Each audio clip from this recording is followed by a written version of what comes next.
Expliquez-nous, Nicolas Poincaré, les Français qui se font vacciner choisissent largement les vaccins ARN messagers.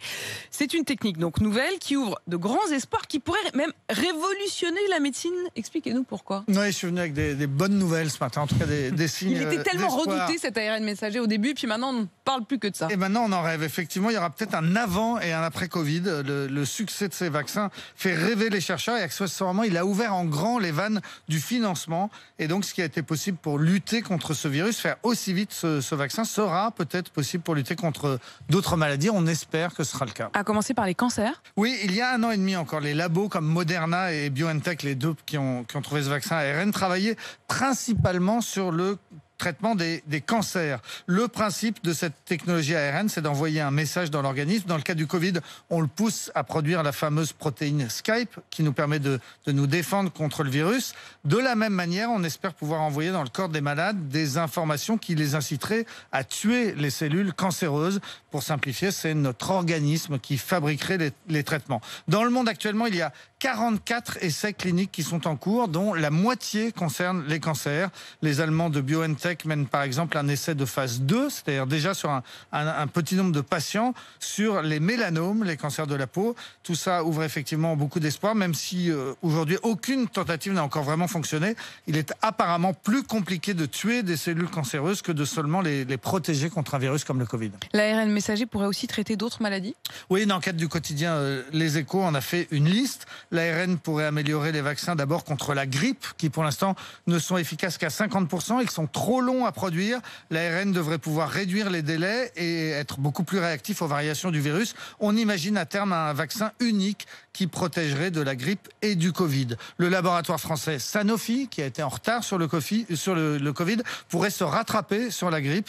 Des essais cliniques vont commencer dès la fin de cette année. BioNTech a obtenu des résultats sur le traitement de la sclérose en plaques. Ils en sont au stade des essais sur les animaux. Moderna travaille sur des maladies génétiques rares et sur les maladies cardiaques. CureVac, qui est une start-up allemande qui va bientôt elle aussi produire un vaccin contre le Covid, travaille sur un traitement des maladies de l'œil. Et puis, écoutez bien, on parle aussi de progrès possibles en matière d'esthétique. Vous dites ça, c'est-à-dire genre, bon, écoutez bien, Apolline, parce que vous pourriez en avoir besoin. Écoutez bien, nos auditeurs, écoutez bien tout le monde. En matière d'esthétique. Non, mais vous avez du mal à vous rattraper. Non, c'était pas pour vous. Le français Steve Pascalo, qui est un des meilleurs spécialistes de l'ARN, explique que l'on pourrait coder l'élastine, qui est une protéine de la peau qu'on cesse de produire en vieillissant, ce qui n'est donc pas encore votre cas. On pourrait à terme retrouver une peau de bébé et éviter la chirurgie esthétique et le bistouri. Le mal est fait, Nicolas, le mal est fait.